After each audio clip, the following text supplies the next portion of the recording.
Well, 80% of the issue on infidelity is traced to lack of satisfaction, sexual satisfaction.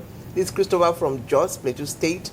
He said because it's lack of satisfaction, people and dysfunctional relationship, if you understand what I mean. Yeah. So, I mean, I need both of you to react to that.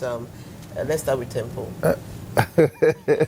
So when you say sexual satisfaction, people would always look for reasons to or excuses to carry out to justify their, like I said, morals. If you have discipline, any inch of discipline in you, you should understand that infidelity is like a deal breaker.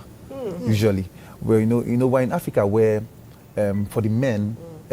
Because like what you guys just what you said now, you just said for a man it's like a culture. I've heard people say it's a culture thing, but now Mr. Richard here just said it's a balance. Male and female cheat. And cheat doesn't really have to be even do with sexual intercourse. Yes, emotional cheating. They are emotional cheating. There are ways you can actually cheat on someone even without actually having physical cheating. For example, if you lead people on. Even on social media today, where people just have conversations. If you're a married person, I don't see the reason why you are having chats with someone else and they're asking you about how you're doing. But another problem, again, like he said, distance. This other partner, in fact, for a partner to cheat, right, most of the time, if we want to have this deep conversation, I feel like it's usually from both parties. If, for example, that man that sent the message and has said, oh, sexual satisfaction, there's every possibility that the wife, for example, will tell you, oh, please, I'm busy, I'm fasting. There's a loneliness somewhere. There's a loneliness somewhere that leads to that. So it now takes discipline. He too lacks discipline, because if he had discipline, he would always make chance for a conversation, find a way around it.